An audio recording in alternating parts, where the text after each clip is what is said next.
Educação à distância, mudando realidades.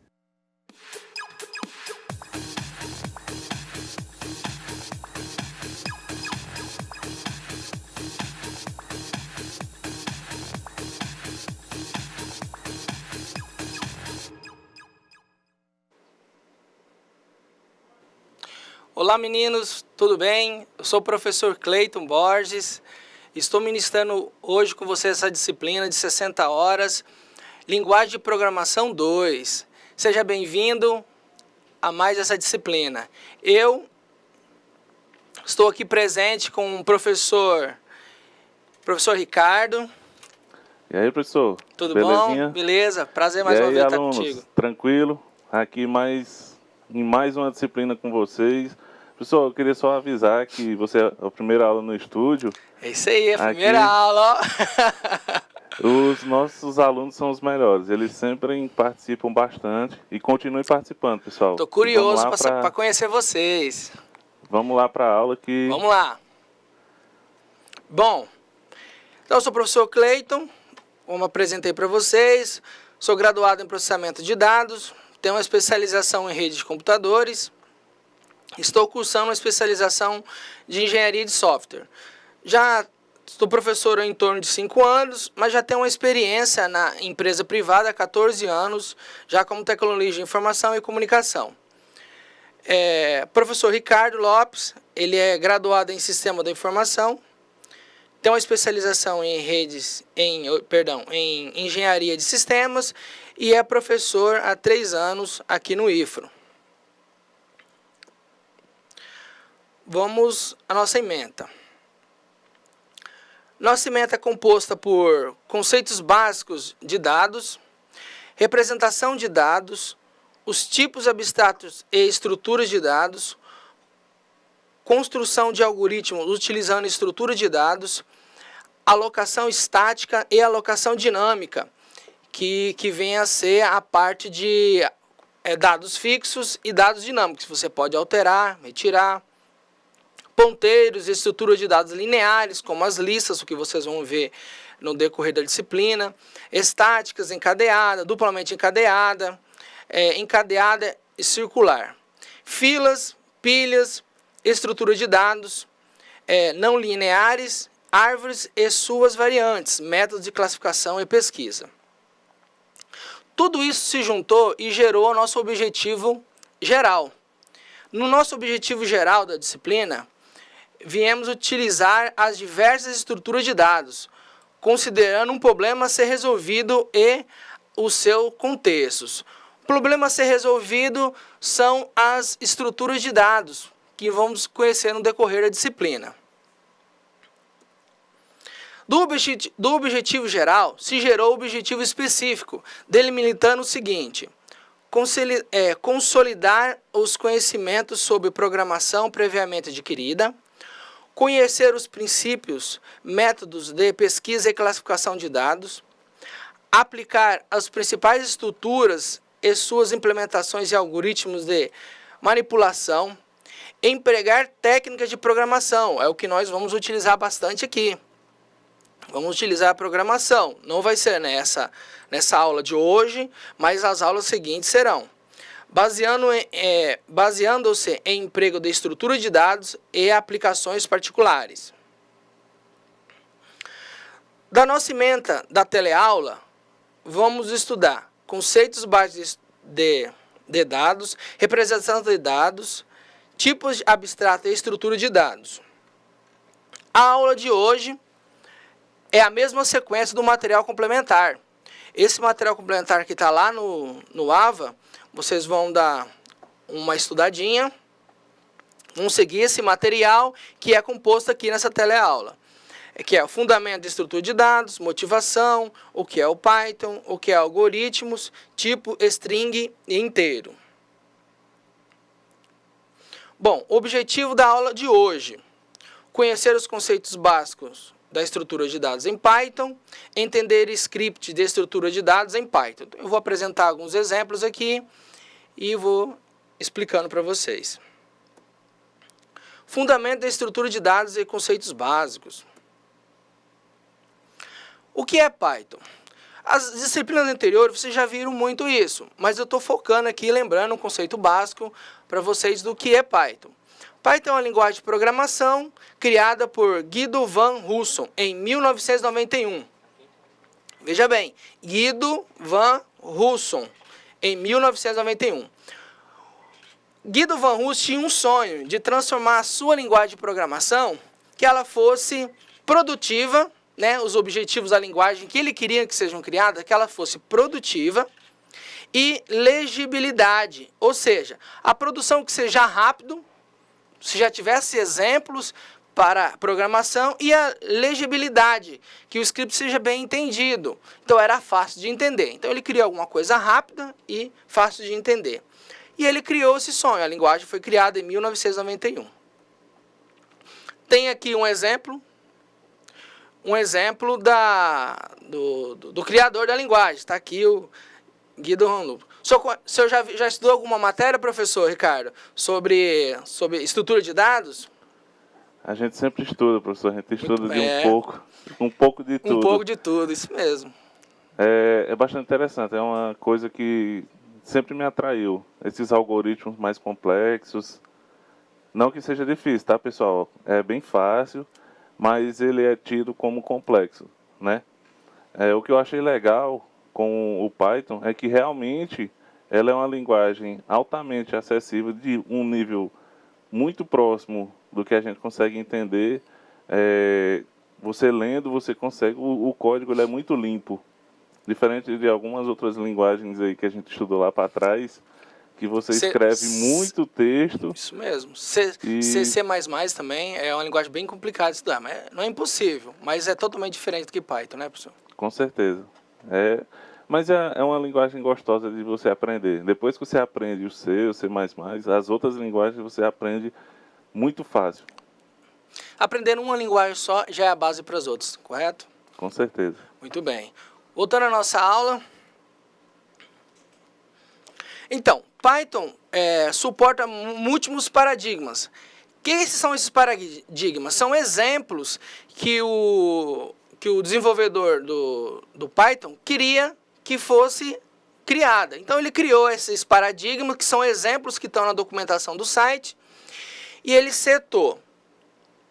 A programação de procedimento pode ser usada para simples e rápidos códigos. Então, você está desenvolvendo um sistema que você precisa de um código que fosse rápido, você vai lá na documentação, já tem um bloco lá pronto, você vai colocar e rapidinho ele resolve. Estrutura de dados complexas, como tupla, lista e dicionário. Talvez você tenha um script lá que faz um cadastro de cliente e lá dentro tem uma lista de tupla, que quando você dá dá para mostrar ali alguma coisa dos seus bancos de dados, ele mostra como uma tupla para você. Então, esses são os exemplos que tem lá na documentação de Python. Por isso que ele representa aqui paradigmas, que são exemplos que tem lá na documentação. Ele precisa ser o quê? Ser simples, rápido e dados complexos, como tupla, lista e dicionário, que vocês vão ver com o decorrer da disciplina. Isso tudo está disponível lá no site do Python, na documentação do Python, para facilitar o desenvolvimento de algoritmos complexos. Ok? Bom, o que é algoritmo? Em poucas palavras, algoritmos é um procedimento, uma receita, um processo, uma rotina ou um método. Método é algo a ser seguido. Rotina são sequências. Você vai determinar de fazer uma rotina, né? São sequências. Processos também são processos a ser seguidos. Uma receita, como você vai fazer uma receita? Você não faz sequências? Coloca lá a farinha e assim vai. Tem tanto tempo para bater no liquidificador e assim vai. E procedimentos. Então, isso de uma maneira geral. Agora, de uma maneira mais técnica. Então, o algoritmo é um conjunto de regras. Então, se eu cobrar de vocês assim, o que pode ser considerado algoritmo, e eu coloco lá que ele é um conjunto de regras, está certo.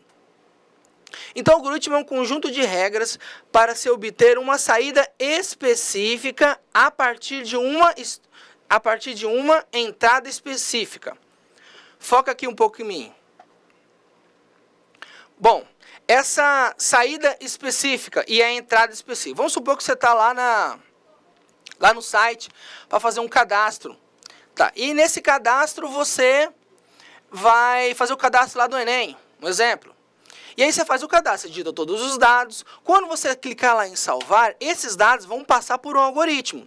Isso é considerado a entrada específica.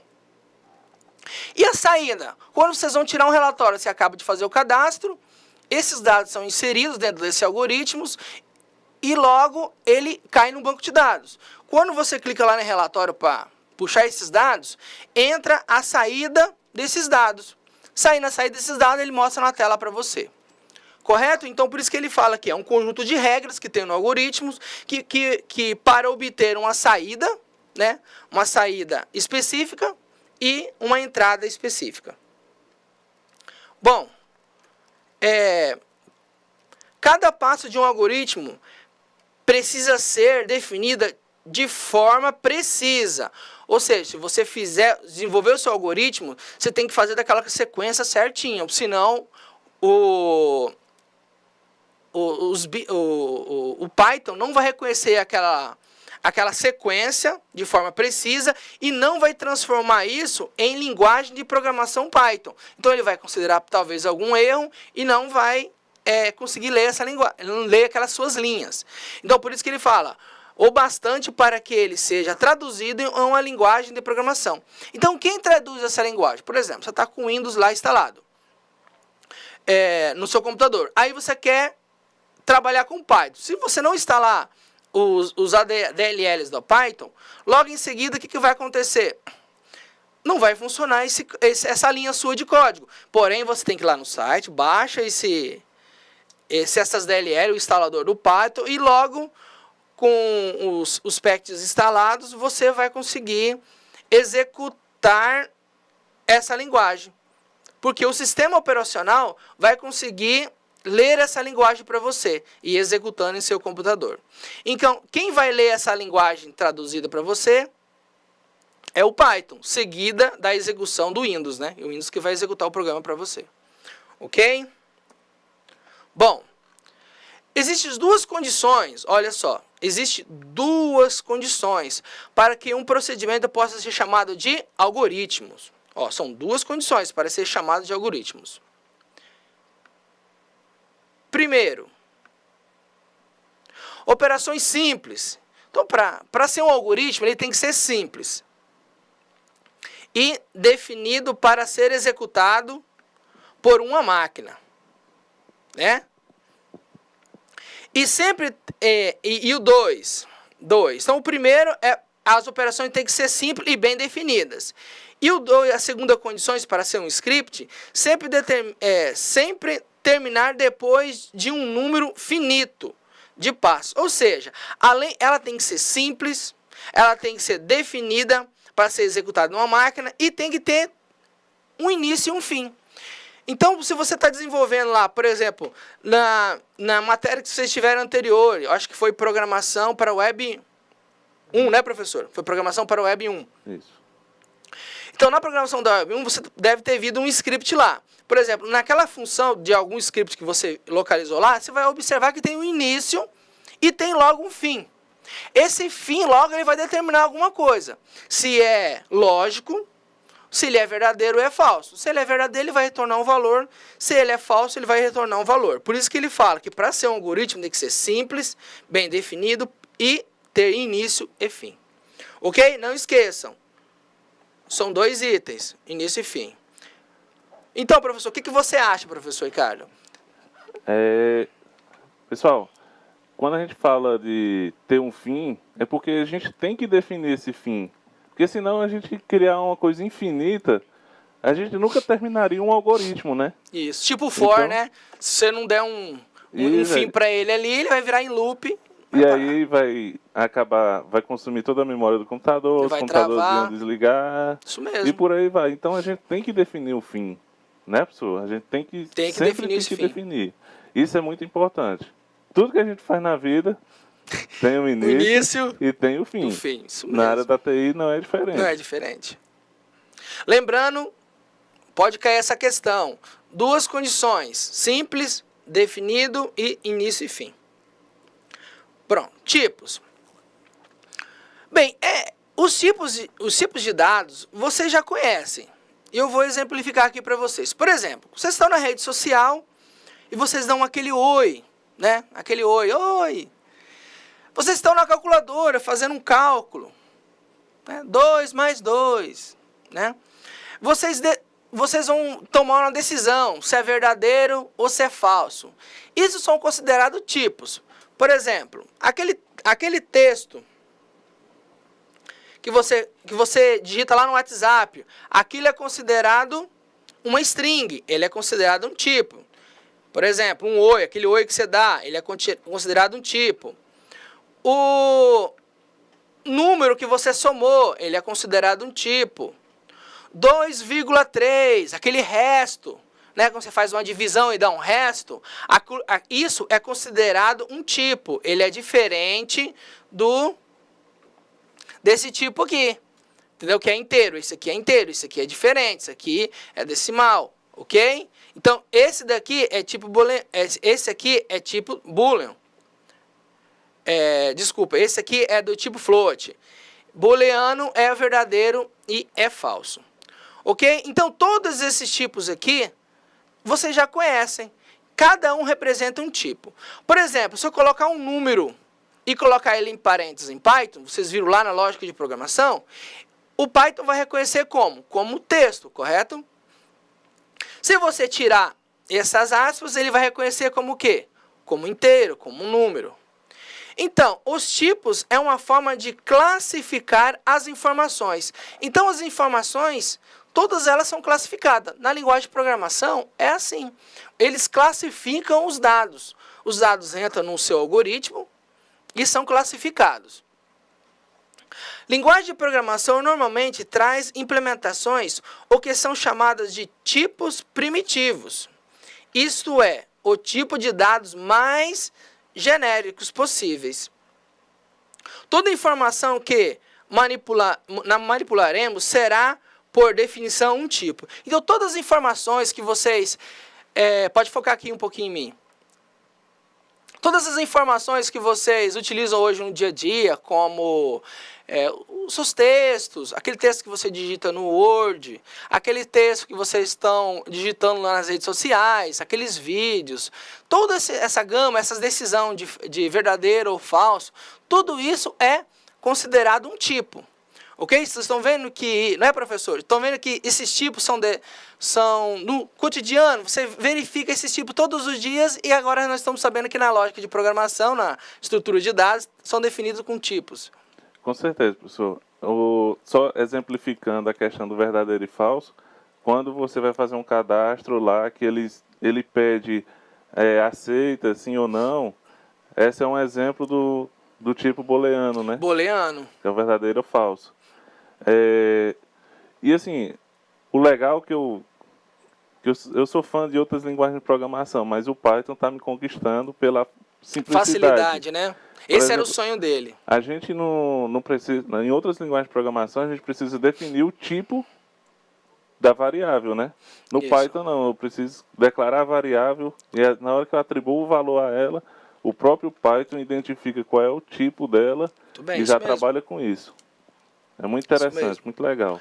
Legal, professor, isso mesmo. Continuando aqui.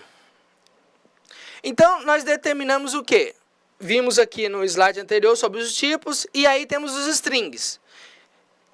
Nessa classificação de tipo, nós temos 3 tipos. Temos os strings inteiros e os lógicos. Os strings referem a um conjunto de caracteres. Por exemplo, se eu colocar aqui, ó, meu nome, Cleiton. Cleiton, né? Cleiton. Observe que tanto em diferente ordem, se eu colocar aqui, por exemplo, na ordem N, O, T, e assim vai, né? Tudo na ordem contrária, também é uma sequência de conjuntos de caracteres. Tanto faz nessa ordem como na outra. É uma sequência de conjuntos de caracteres, ok? Isso é string. Inteiro é uma sequência de tipo de informação. São dados compostos por caracteres numéricos. Por exemplo, o 10, o 1, o 2 e assim vai. São números inteiros. E essa sequência de lógico, verdadeiro ou falso. Voltando um pouquinho à disciplina de um outro professor, Programação para Web 1, você vai lembrar que lá no script, lá bem no script abaixo, tem as decisões. Né? Quando, se ele for verdadeiro, ele vai retornar um valor. Se ele for falso, igual o professor Ricardo falou, ele vai retornar um outro valor. Essa condição é definida pelo se ou se não, né? Else, if else. Lembram? Lembraram do if else? Então, essa é uma condição lógica. Ela vai definir se é verdadeiro ou se é falso. Bom, agora vamos entrar aqui, o professor Ricardo comentou, agorinha mesmo, sobre as declarações das variáveis. Por exemplo, o professor Ricardo falou que você tem que declarar a variável lá no início, antes de receber o valor. Por exemplo, o A. Eu vou colocar aqui um A. O A. O A, ele vai receber, né, um 2. Por exemplo, o 2. Em Python, praticamente eu não preciso declarar a variável e logo em seguida dizer para ela se ela vai receber números inteiros ou não. Não por padrão. Só que tem outras linguagens que sim. Por exemplo, na linguagem dos embarcadeiros Borland, o Delphi, que é o ambiente de programação, que é o objeto Pascal, você tem que dizer que essa variável A, ela é do tipo integer. Olha só a nomenclatura, integer. Já em Python, C++ e em Java, você não precisa escrever a palavra toda integer, só basta colocar int. Então, vocês estão observando que nós temos integer e int, e faz a mesma função. Eles vão receber valores inteiros, ok? Já em algumas linguagens, você tem que usar a nomenclatura integer para receber o número inteiro. Eu dei um exemplo aqui do Delphi, dos embarcadeiros. E o int, que é um exemplo que eu trouxe aqui na linguagem Python aqui, observe aqui ó, que eu coloquei aqui int. Então, int, ele está recebendo um valor do tipo inteiro. Então, ele é obrigatório receber um valor do tipo inteiro aqui. Então, eu estou declarando ele como tipo int. Tá vendo aqui, ó, só o nome. Mas ele é diferente desse integer? Não, ele não é diferente. Só que em Python, você tem que colocar ele int aqui. Se você colocar integer aqui, vai funcionar? Não, o Python não vai reconhecer. Tem que ser int. Lembram desse comandinho aqui, dessa função aqui, input, que ele vai receber um valor do usuário, está esperando receber um valor do usuário? Então ele vai receber esse valor, ela vai ser convertida em inteiro e repassada para a variável A. Ok? Isso do integer e int. Agora vamos falar um pouquinho dos flutuantes. Os flutuantes é quase parecido com os inteiros. Dos flutuantes nós temos dois, temos o float e o double. Na linguagem C, quando nós utilizamos o float, nós utilizamos com menos precisão. Observe, 3.14. Observe que só tem 2 casas decimal. Então, quando eu vou fazer algum cálculo que eu utilizo o float e não seja com poucas casas decimais, o que vai acontecer? Eu utilizo o float. Agora, vamos supor que eu quero um cálculo muito avançado, muitas casas decimais. Você sabe que quando você vai fazer esse cálculo, ele gera muitos restos, muitas casas decimais. O que eu devo fazer? Na linguagem C, eu utilizo o double. Tá vendo aqui? Eu declarei a variável PI double e recebi um valor que com várias casas decimais. Tá vendo? Tá vendo que esse cálculo aqui só inicia do 3.4, tá vendo? E aqui já continua as casas decimais. Isso significa o quê? Que o float, ele só vai reconhecer essas casas decimais. Já o double, ele já conhece várias casas decimais. Então, se você precisa de um valor mais preciso, você utiliza double. Professor, só para exemplificar aí para a galera entender bem a diferença. assim, o float é como se a gente calculasse a média dos alunos. Isso. A gente não precisa de toda essa gama de casas decimais, né? A gente precisa de 1 a 2 casas, então a gente poderia usar o float. Agora, se a gente vai trabalhar com um sistema bancário, aí não. Aí essas casas decimais... Casa de valores, né? Isso. Aí essas casas decimais faz toda a diferença. Tanto para a gente quanto para o banco, né? Então Isso. aí a gente precisa usar o double. Isso mesmo. Muito bem. Prosseguindo, então, na linguagem Python. Observe aqui que na linguagem C aqui, que eu exemplifiquei, eu falei sobre que ele utiliza os dois. Já em Python, o float, ele representa tanto o W quanto o float. Por exemplo, aqui, ó, ele está recebendo um valor, eu posso colocar aqui 10 como 10.2. Então, tanto que eu receber esse valor como esse valor, o float vai entender e vai ser repassado para a variável. Ok? Então, a diferença entre float e double é o quê? É a precisão. A precisão. Por exemplo, se você quiser utilizar uma precisão maior em Python, o que você vai ter que fazer? Você tem que utilizar um NumPy, que é um objeto que vai te dar uma precisão maior. E lá você escolhe se você vai querer essa precisão seja de 32 bits, 64, 128. Então, não esqueçam que em Python, o float e o double é a mesma coisa. Entendeu? É a mesma coisa. Só que se você precisar de uma precisão maior, você utiliza o NumPy. Professor?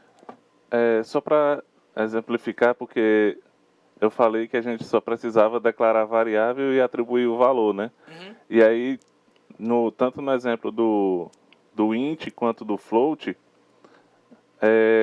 a gente está definindo o tipo que a gente quer, né? Isso. Só que a gente está definindo porque, por padrão, o Python, na hora que a gente fala input, ele entende como um caractere. E aí, se eu quero trabalhar com um número, o caractere não serve. Isso. Né? E aí Isso. eu tenho que definir, eu tenho que avisar para o Python, ó, o usuário ele vai entrar com um número, e esse número ele vai ser ponto flutuante, ou esse número vai ser inteiro. E aí eu consigo fazer cálculos numéricos. É isso? Só para deixar claro, porque a gente já falou, né? Uhum. Que não precisava definir, só para justificar. Ok. Então, não esqueça, se você precisar de uma precisão maior, você vai utilizar qual objeto? NumPython. Seguindo aqui o slide, continuando a explicação, eu trouxe um exemplo para mostrar para vocês. Aqui tem uma função que você já conhece, def, né? Aqui, ó, já conhece a função def. Então, o que vai fazer essa função? Você vai precisar, por exemplo, o professor citou aqui uns cálculos mais precisos. Nós falamos da bolsa de valores. Vamos supor que você tem lá alguma coisa a ver com a bolsa de valor. E lá o programador criou um sistema que com a grande quantidade de dinheiro que tem numa conta. E aí, se ele precisa que mostre os valores completos das casas decimais, ele vai utilizar essas sequências. Observe aqui que eu tenho float aqui, ó. Tá vendo? Float de 16 bits, float de 32. Então, quanto mais precisão eu precisar que mostre a sequência de números depois da casa decimais, você vai utilizar o quê? Uma precisão maior. 16, 32, 64, 128. E se você precisar mais ainda, você tem o complex, que também é utilizado no Python, e 128 e 256. Entenderam? Então, se você precisar de uma precisão maior, você vai utilizar esse objeto no Python. O float normalmente possui 32 bits. O double geralmente é representado por 64 bits. Bom, o tipo float embutido em Python tem a precisão double. Se você precisar de mais precisão, você vai obter o NumPy. Ok? Então, se você tiver uma precisão, tiver um cálculo, vamos supor que você está desenvolvendo um sistema, pode focar aqui um pouco comigo. Vamos supor que você está desenvolvendo um sistema. E aí, lá para o financeiro, está desenvolvendo algum sistema lá para o RH, né? Ou para o financeiro. Né? Você é lá do setor de TI, desenvolveu esse software para lá. E logo em seguida, o que aconteceu? Você viu que tem bastante cálculos, você precisou de uma precisão para fazer um cálculo lá da contabilidade no seu sistema. Aí você vai utilizar um desses objetos, float ou double. No Python só vai ser float, ok? Então, você pode definir nome. Nome você vai ser definido como? Como os tipos, por exemplo, o meu nome Clayton é uma string, o professor Ricardo, o nome dele é considerado uma string. A idade é considerado o quê? Um valor inteiro, correto? E a conta bancária pode ser considerado o quê? Né, professor? Um float. Com certeza, e no saldo negativo. Tem saldo negativo, né? Ok, pessoal? Então vamos lá. E aí eu trouxe 2 exemplos que vocês utilizam na nossa vida. Por exemplo, o nosso telefone, nós temos o quê?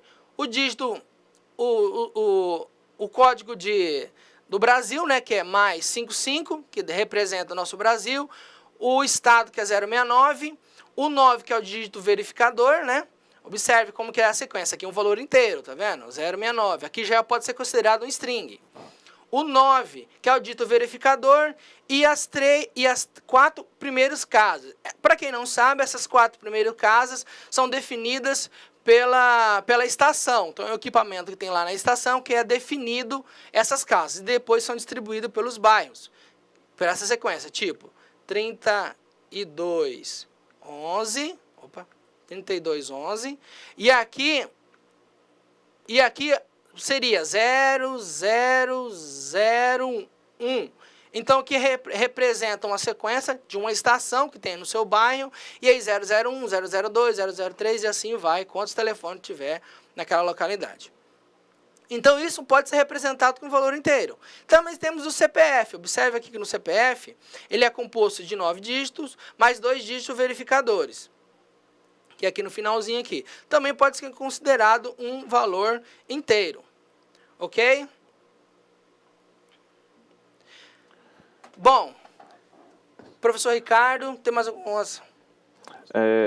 Professor, é que no CPF a gente pode considerar ele como string também. Também, como string, por causa do tracinho ali, né? Isso. A gente pode utilizar das duas formas, dependendo do tipo de sistema que a gente está fazendo.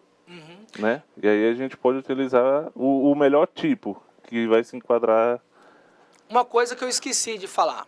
No CPF, você colocar essas 3 casas, de 3 números cada um, se você colocou a sequência aqui, no seu script lá, onde se você for desenvolver, se vai ser em Python, se vai ser em Delphi, também você acha muito fácil em Delphi e Java, você acha muito isso. Em Python também você acha no GitHub. Essa sequência de números aqui gera os números, né? Os 2 números, 2 dígitos finais. Então, o cálculo dessa sequência aqui, desses 3 números, gera os 2 últimos números finais. Tem alguma pergunta, professor? Pessoal do... Ainda não, pessoal. Ainda o pessoal não? está gostando da aula. Tá ótimo, que bacana. Mas e eles estão ansiosos pelos exercícios. Estão ansiosos pelos exercícios. Bom, eu acho que eu vou relembrar mais alguma coisa desse float aqui para vocês. Ó.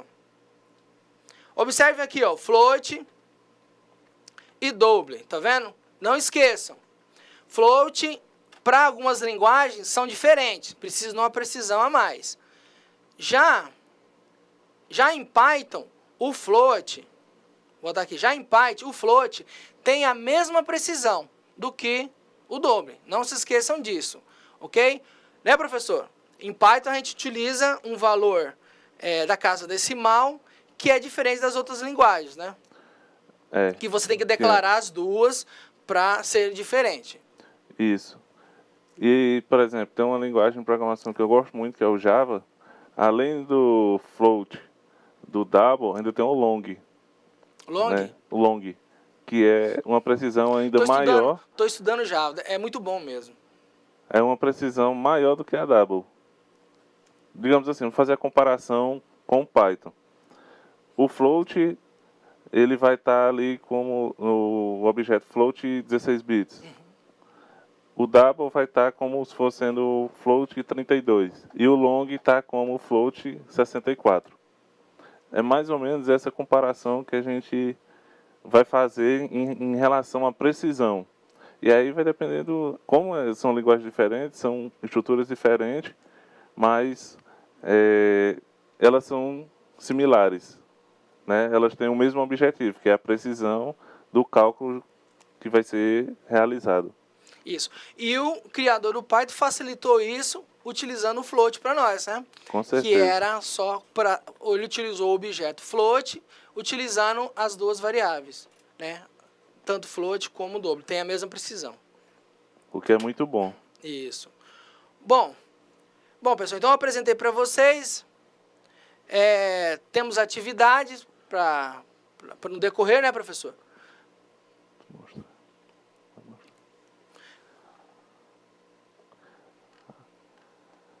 Continua a atividade? Então vamos continuar a atividade.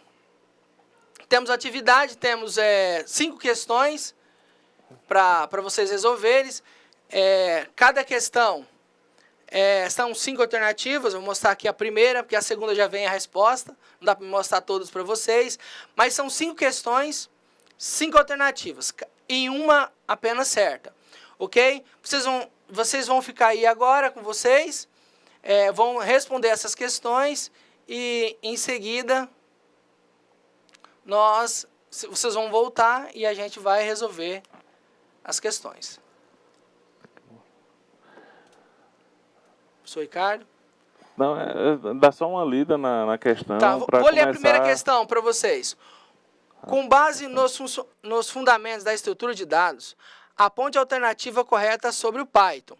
Então, temos a primeira alternativa. A linha de linguagem técnica criada por Guido van Rossum é essa alternativa. Aí tem a segunda, é uma linguagem de programação criada por Hugo van Rossum, é outra alternativa, letra B. A letra C, é uma estrutura de sistemas criada por Guido van Rossum, letra C. Vamos para D, é uma linguagem de programação criada por Guido van Rossum. Aí a letra E, é uma linguagem de programação criada por Hugo van Rossum. Então, as outras questões são parecidas como essas, ok? Então, vocês vão ficar um tempinho aí, vão estudar essas questões, responder, e quando a gente voltar, já vamos explicar cada questão, ok? Tá, vamos passar aqui para a próxima. A 2. Com base nos conceitos de algoritmos, definir abaixo a alternativa correta. Então, vocês vão definir aí a alternativa correta dessas sequências aqui. Nós temos o quê? Um algoritmo é uma base de dados para se obter uma saída específica a partir de uma entrada específica. Segundo, um algoritmo é uma fase de carga para se obter uma saída específica a partir de uma entrada específica. C. Um algoritmo é um conjunto de regras para se obter uma saída específica a partir de uma entrada específica. Letra D. É um algoritmo uma unidade de regras para se obter uma saída específica a partir de uma entrada específica. Letra E. Um algoritmo é um conjunto a serviço para se obter uma saída específica a partir de uma entrada específica. Então, vocês vão escolher uma dessas alternativas aqui. Com base no conjunto de caracteres, apontar a alternativa correta. Então, vocês têm essas alternativas aqui, vocês vão observar quais que são essas. A 4. Com base na alternativa de numéricos, apontar a afirmativa correta. Abaixo. Então, temos essas alternativas aqui que vocês vão responder. Uma dessas aqui é a correta. E as 5 são chamadas de pontos flutuantes, apontar a alternativa correta. Então, vai ter aqui essa alternativa e vocês vão escolher uma dessas. Ok? Então, são essas alternativas que nós demos Vai Pessoal, responder. vamos lá. Eu estou esperando aqui vocês responderem, vocês mandarem as dúvidas. A gente está aqui a postos e só esperando. Eu sei que vocês já responderam todas, pessoal. Eles já responderam todas. Com É certeza, porque ainda também não deu acho que já tempo responderam todas. chegar, que não deu tempo chegar aqui pra gente, mas eles já responderam todas. Esses alunos são Excelente, fera. muito bem. Pessoal, então a gente vai voltar daqui a pouco. Então vocês respondem a questão e logo nós retornamos, tá bom? Obrigado, até mais.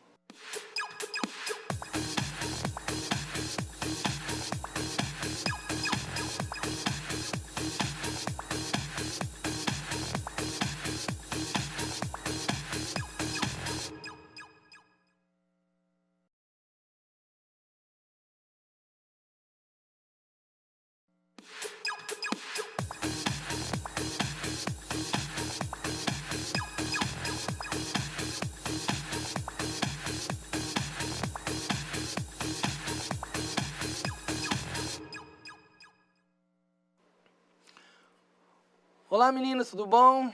Vamos voltar aqui na nossa questão. Espero que vocês tenham respondido todas as questões. Professor, responderam as questões? Alguém comentou alguma coisa? Professor, aqui muita gente respondeu. Eu Ótimo. não vou nem conseguir falar o nome de todo mundo porque Muita gente respondeu. muita gente respondeu. Muito bem, muito bem. E eu tenho certeza que aqui é só gabarito. É só gabarito. Aqui é só gabarito. Já 100% gabaritaram a nossa atividade. Com Vamos certeza. lá. Vamos lá então. Primeira questão. Com base nos fundamentos de estrutura de dados, aponta a alternativa correta sobre Python. Pronto. Primeira, letra A. É uma linguagem técnica criada por Guido van Rossum. Linguagem técnica. Segundo, é uma linguagem de programação criada por Iodo van Rossum. É uma estrutura de sistema criada por Guido van Rossum. É uma linguagem de programação criada por Guido van Rossum. E a E é uma linguagem de programação criada por Iodo van Balloon. É uma dessas alternativas e é a certa. O que vocês acham? Qual alternativa é? É a letra A, a letra B? Eu vou ler aqui algumas respostas de alguns alunos aqui. Ótimo. Tá? Eles mandaram, como a gente só pediu questões objetivas, então eles mandaram somente a alternativa. Tá? O aluno Jonathan, aqui do Zona Norte, ele respondeu que a primeira questão é a letra D. Opa. A gente tem o aluno Marcos Vinícius, também aqui do Zona Norte, também respondeu a letra D. O aluno Gabriel Silva, do São Francisco do Guaporé, também respondeu a letra D. Tudo bem. Tá? E tem um aluno que sempre participa com a gente, que é a Natiele, do Espigão do Oeste, também respondeu a letra D. Tudo bom, Natiele. Então, deixa eu olhar aqui, de Ouro Preto, a aluna Isana também respondeu a letra D. A aluna Jennifer, a resposta D, de Cerejeiras. E por aí vai. Pessoal, não dá tempo de ler todo mundo aqui, que muita gente respondeu. Muito aqui bem. eu estou lendo aleatoriamente aqui, porque tem muitas respostas.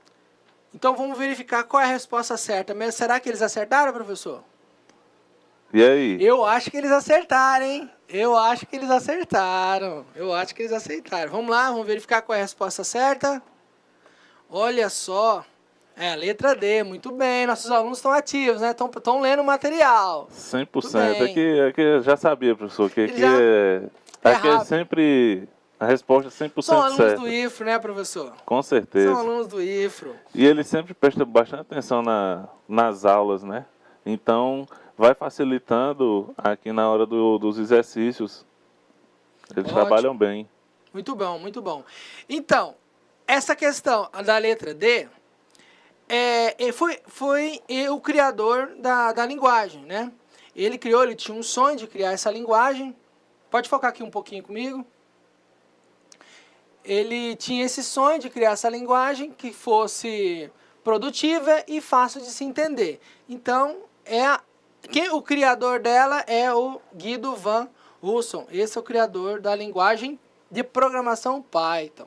Ok? Vamos para a próxima? Questão 2. Com base no conceito de algoritmos, defina abaixo a alternativa correta. Definir abaixo a alternativa correta. Então, letra A. É um algoritmo. Um algoritmo é uma base de dados para se obter uma saída específica a partir de uma entrada específica. B. Um algoritmo é uma fase de cargo para se obter uma saída específica a partir de uma entrada específica. C. Um algoritmo é um conjunto de regras para se obter uma saída específica a partir de uma entrada específica. D. Um algoritmo é uma unidade de regras para se obter uma saída específica a partir de uma entrada específica. E a questão E, e a alternativa E, é um algoritmo. Um algoritmo é um conjunto de serviços para se obter uma saída específica a partir de uma entrada específica. Bom, qual dessas alternativas nossos alunos do IFRO acham que é a certa? Professor, quem respondeu? Eu tenho certeza que responderam certo essa questão, igual a primeira. Com certeza, professor. Aqui os alunos são 100%. Eu vou ler 100%. a resposta da aluna Adriele de Buritis. Tá? Adriele de Buritis. Ela Bom, respondeu Adriele. letra C. Letra C.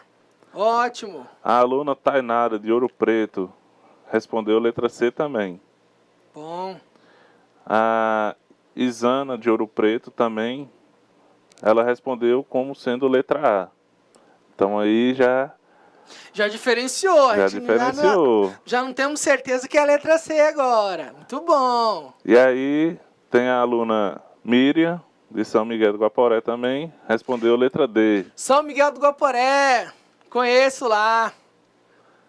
O aluno Luan Rodrigues respondeu letra C. Então nós temos 3 alternativas diferentes. Diferente uma da outra. Quem será que Quem acertou? será que acertou, hein, professor? Boa pergunta. Quem será que acertou? Será que é a alternativa B? Será que é a alternativa A? Ou será que é a alternativa C? Vamos descobrir a resposta certa, professor? Vamos sim. Vamos descobrir a resposta certa. Olha, letra C. Quem respondeu mesmo que era letra C? A Tainara. Muito bem, Tainara. Parabéns, Tainara. A Adriele. Acertou a questão. Várias pessoas, professor, Adriele, responderam. várias pessoas. Valeu, pessoal. Valeu mesmo, hein, para acertar a questão 2. Bom, vamos para a questão... Antes de ir para a questão 3, eu vou explicar a questão dos algoritmos. Então, na letra C, algoritmo é um conjunto de regras para se obter uma saída específica e uma entrada específica. Pode focar aqui um pouco em mim. Lembra da explicação que eu passei para vocês sobre lá o cadastro? Então, para você considerar um algoritmo, para ser uma sequência de regras, o que você vai fazer? O que você vai observar nisso, na realidade? Você faz a inserção, vai fazer um cadastro, você faz a inserção daqueles dados, esses dados vão para um banco de dados, que é a entrada específica. Esse banco de dados fica armazenado essas informações lá, e através das saídas específicas, você vai tirar do banco de dados e vai mostrar para o usuário. Essa é a questão da entrada e saída específica. Só complementando, professor, por exemplo, a questão da entrada específica. A gente vai fazer um cálculo na calculadora. Então, a calculadora ela não tem letras. Ela não tem letras, né? Então, ela a entrada específica dela são números. São números inteiros. E a saída específica é o resultado do cálculo que a gente acabou de fazer, né? Com os números que a gente fez. Isso. Né? Por exemplo, não faz sentido para a gente, pegando o exemplo que o senhor deu de fazer um cadastro, se eu peço o nome de uma pessoa para colocar lá no cadastro, aí o cara pega e digita 0123 456 12. Não existe Eu não nome, conheço, eu né, não conheço ninguém número, com né? nome assim. de número. Pode ser que lá no futuro distante, como aqueles filmes de ficção científica, né? A gente não tenha mais nome, né? A gente tenha só identificado por código. Mas dificilmente vai ter. E aí eu quero consultar o nome daquela certa pessoa e aí vai aparecer para mim 0123 456. Eu não vou saber quem é essa pessoa. Então, se eu estou consultando o nome, eu quero saber o nome. Se eu quero saber quem é o professor, formador da disciplina, Linguagem de Programação 2, tem que me retornar o Cleiton Borges. Não vai retornar 0123. Isso mesmo. Não faz sentido. Então, a entrada tem que ser específica, que é aquilo que a gente vai querer armazenar, e a saída específica é o que está armazenado e uma informação coerente. Não é isso? Isso mesmo, muito bem. Então, pessoal, nós acertamos a alternativa C da questão 2, né? Vamos para a próxima? Vamos lá. Questão 3. Com base em um conjunto de caracteres, conjunto de caracteres, apontar a alternativa correta. Da letra A, inteiros, B, int, C, string, D, doble, E, float. Qual dessas alternativas, nossos alunos do IFA, professor Ricardo, é a alternativa correta? Segundo o Gabriel Silva, de São Francisco do Guaporé, é a letra C. A letra C? É. Segundo o aluno Marcos Vinícius, aqui do Zona Norte, é a letra C também. A aluna Camille, do Polo Espigão do Oeste, é a letra C. Então, professor, aqui a gente tem unanimidade. Todo mundo jogou a alternativa apostou na C. letra C. Muito bem. Será mesmo que nossos alunos do IFRO Com certeza. acertaram? Com certeza, vão acertar, com certeza. Vamos verificar, professor, qual é a resposta certa? Vamos sim. Vamos lá. A alternativa certa é a letra C, Parabéns, pessoal, por ter acertado a questão. Bom, a alternativa. Por que a alternativa C ela está correta? É o seguinte, por exemplo, eu vou colocar o meu nome aqui. Por exemplo, deixa eu habilitar aqui o pincel. Por exemplo, vou colocar aqui, Cleiton. Isso é considerado um tipo de dados, correto, professor? Com certeza. Considerado um tipo de dados. E caracteres é o quê? Conjunto de caracteres. Ou seja, cada um desse aqui, é um caractere. Tá vendo? Cada um desse aqui é um caractere. Por exemplo, se eu colocar um número aqui, 10, é um caractere? Não, não é um caractere. Ele é do tipo dos inteiros. Agora, se eu colocar uma aspinha aqui do ladinho, o Python vai reconhecer como o quê? Como palavra. Então, a alternativa C também é considerada o número 10 entre aspas. Entre aspas. Agora, se eu colocar ele aqui, 10, ele vai ser do tipo string? Não, ele não vai ser. Ele vai ser do tipo inteiros. Ok? Isso tanto faz. Se eu colocar aqui, por exemplo, o N, o O, o T, o I, o E, o L e o C, tudo ao contrário, o meu nome, também pertencem à classe do tipo string. Bem explicado, né, professor?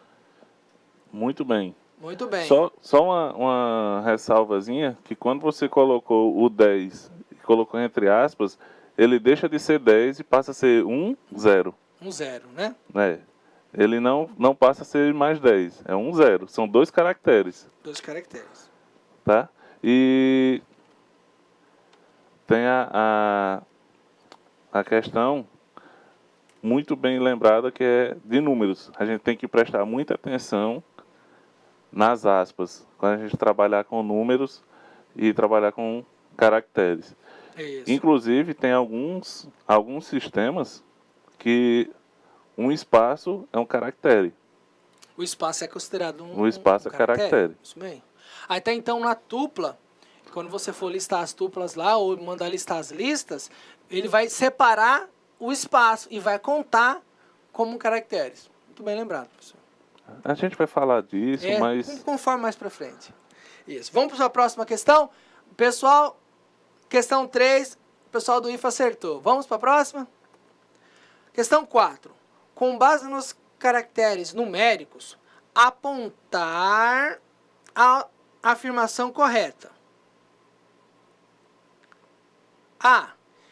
Inteiros, chamados de integer ou int, e pontos flutuantes, chamados de float ou double. B. Pontos flutuantes, chamados de int ou double. C. Reais, chamado de int, integer ou int, e pontos flutuantes, chamados de float ou double. Alternativa D. Reais, chamados de integer ou int. E a E. Pontos flutuantes, chamado de float ou double. Não esqueça, é referente aos caracteres numéricos. Professor, alguém respondeu? Com certeza, professor. Muito bem, os alunos nossos alunos estão arrasando as questões, professor. Eles sempre participam bastante aqui com a gente. Muito bem. São fiéis, são alunos nota 10. Nota 10. É do IFRO, professor. É do IFRO. Com certeza. A aluna Tainara, de Ouro Preto, ela respondeu letra A. Uhum. Tá? A aluna Isana, também de Ouro Preto, respondeu que era letra C. A Adriele, de Buritis, disse que era letra E. É. O aluno Joel... Já está diferenciada, né? O aluno Será? Joel, de Cerejeira, respondeu letra A. Então, nós temos... Estamos divididos, né, professor Ricardo? Estamos divididos. Será quem acertou, professor? Quem respondeu mais questões da letra A? E será quem respondeu mais questões da letra B? Aqui ainda temos o aluno Luan. Luan? Isso. Ele respondeu letra A. Muito bem, muito bem. O aluno Alan, do Espigão do Oeste, respondeu letra E. O aluno Gabriel Silva respondeu letra E. O Jonathan, daqui do Zona Norte, respondeu letra A. Letra A, muito bem, muito bem. Eles estão divididos, professor, Estão nessa divididos. questão. Será que a gente mostra a resposta certa para eles, professor Ricardo? Vamos mostrar. Vamos mostrar a resposta. E vamos tirar tem que todas tirar as essas dúvidas. dúvidas deles. Vamos lá, então. Vamos apresentar a resposta certa. Qual é a alternativa certa? A. Quem acertou A, professor? Me dita um só. Eu tenho certeza que muita gente respondeu. O Joel. Joel. Muito Lá de bem, Cerejeiras. Joel. Joel de Cerejeiras. Acertou, garoto. Bom, com base nos caracteres numéricos, integer são chamados de integer e int. Lembra que eu falei explicando para vocês que tanto faz integer como int representam nas linguagens de programações, dependendo de uma linguagem, a maneira de se escrever. Num Delphi eu falei que tinha que ser declarado integer. Já em Python, em Java, em C++, nós utilizamos o int. E os pontos flutuantes são chamados de float e double. São considerados caracteres numéricos que nós apontamos a alternativa correta. Ok? Bom, vamos para a próxima alternativa, professor? Bom, mas aqui continuando, eu vou dar mais uma explicação, mais uma abordagem na explicação, em a questão aqui dos pontos flutuantes. Por exemplo, se eu for definir alguma coisa entre verdadeiro ou falso, eu posso interagir utilizando o float ou o double. Por exemplo, se eu quiser utilizar um valor 10, né? E for dizer se esse valor ele é igual a 11, ele vai me dizer se ele é verdadeiro ou falso. Mas se eu quiser um valor dividido, que me mostre um resto, ele vai me dizer qual é o nível de precisão que eu quero. Por exemplo, se eu quiser o float, eu vou usar o float, ele vai mostrar 1 ou 2 casas decimal. Se eu quiser uma precisão maior, ele vai mostrar várias casas decimais. Nesse caso aqui, o dobro. Só que em Python, o float representa o dobro. É a mesma coisa. Então, se eu colocar um valor, ele vai reconhecer isso. O próprio Python reconhece e joga isso para variável, que tanto faz eu utilizar o float para receber um valor com diferentes casas decimais. Porém, se eu precisar de uma precisão maior em Python, aí eu uso o NoNumP, que é aquilo que nós apresentamos na disciplina. Ok, professor? O legal do Python é que quando ele trabalha com o float, né, ele já trabalha com a precisão bem extensa, né, e força a gente definir que ele... eu não quero você com 15 casas decimais, eu quero você só com 2 casas decimais. Então, eu forço ele a fazer uma precisão, assim, menos precisa, né? Isso. E outra coisa, pessoal, essa questão foi uma pegadinha, tá? A gente tem... Muita gente confundiu um pouco, principalmente com a letra C e a letra E. Isso, a letra E também. Quando a gente colocou ali pontos flutuantes, que tá float ou double, o que é que acontece? Tá certo. Só que a letra A, ela tá mais completa. Então, se pertence aos caracteres numéricos, tanto você vai falar sobre float, como você vai falar sobre os inteiros. Ali só tem os pontos flutuantes. Então a gente tem que prestar atenção nisso também, pessoal. Prestem bem atenção. Você sempre que for resolver uma questão, tenta responder, procurar a questão que está mais completa, tá? Sempre busquem isso aí. Quanto mais informação na questão, mais aumenta a probabilidade dela estar correta. Exatamente. Vamos lá, nossos alunos já acertaram a alternativa 4. Vamos para a alternativa, para a questão 5. Bom, questão 5. São chamados de pontos, olha aqui, lá na outra questão nós falamos o que, professor? Sobre os caracteres numéricos. Vamos falar agora sobre os chamados pontos flutuantes. Questão 5. São chamados de pontos flutuantes. Apontar a alternativa correta. A. Integer ou double. Float. B. Float ou integer. C. Float ou double. E D. Integer e NumPy. E todas as alternativas estão corretas. Qual é, professor? Algum aluno respondeu alguma questão? Eu tenho certeza que responderam. Com certeza. O aluno Vinícius, de Cerejeira, respondeu letra C. Letra C. Isso. A aluna Adriele também respondeu letra C. São 2 na letra C, professor Ricardo. Olha! A aluna Miriam, de São Miguel, respondeu letra C. O Luan respondeu letra C também. Muito bem. Tá? O aluno Gabriel Silva, de São Francisco do Guaporé, também respondeu C. E todos responderam letra C, professor. Muito bom. Todos responderam a letra C. Será mesmo que nossos alunos responderam a questão certa, professor? Eu tenho certeza que sim. Vamos verificar qual é a alternativa correta? Vamos sim. Vamos verificar. Float doble. Parabéns, né, professor? Que bom que eles acertaram. Vamos passar para vocês por que float doble. Então, já que são pontos flutuantes, por exemplo, vamos só falar em questão de pontos flutuantes. Se eu precisar que não precise de uma precisão simples, eu vou usar o quê? O float, por exemplo. 1, 0, né? São uma casa decimal. Se eu quero uma precisão mais precisa, né? De várias casas decimais, eu vou utilizar o quê? Vou utilizar o doble. Isso na linguagem C, né? Agora em Python, você utilizando a função NumPy, você pode utilizar de tantos, de 16 bits, você pode utilizar de 32, de 64.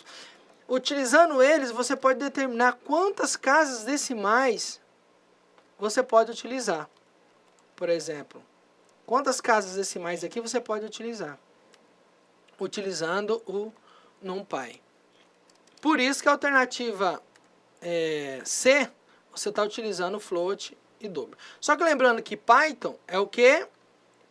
Double tem a mesma função do que float em Python. Não esqueçam disso. Tá? Então, a nossa alternativa correta é a alternativa C. Float e double. Tem mais alguma consideração da questão 5, professor Ricardo? Não. É isso mesmo, né? É justamente o que o senhor explicou. Muito bem, muito bem. Aqui, ó, pessoal, na questão aqui do int, na alternativa A, por exemplo, aqui, int, por que essa alternativa está errada? Essa alternativa aqui está errada.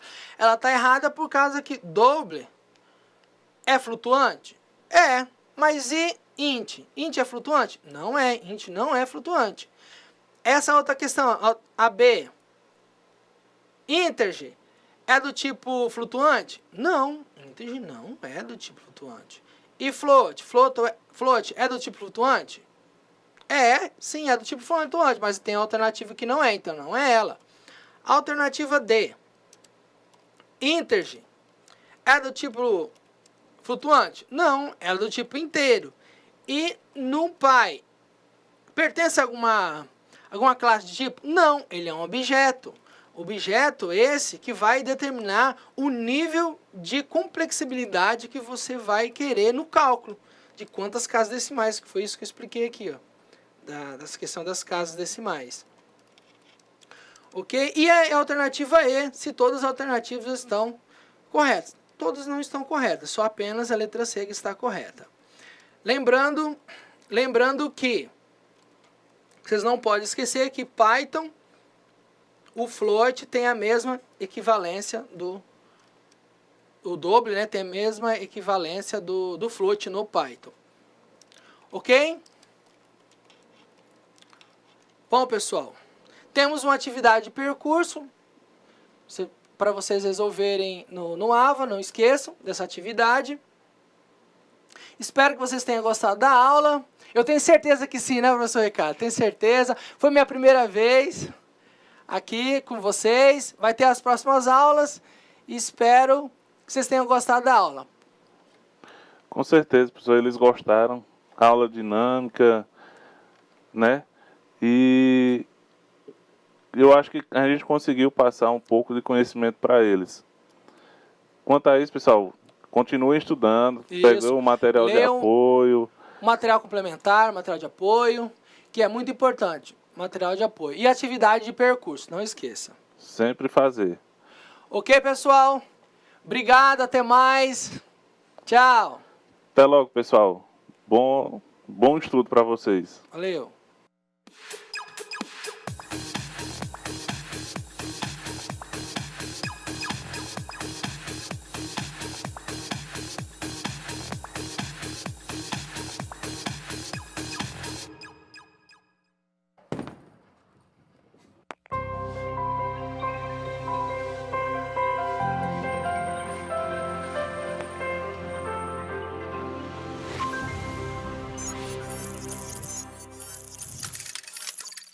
Educação à distância, mudando realidades.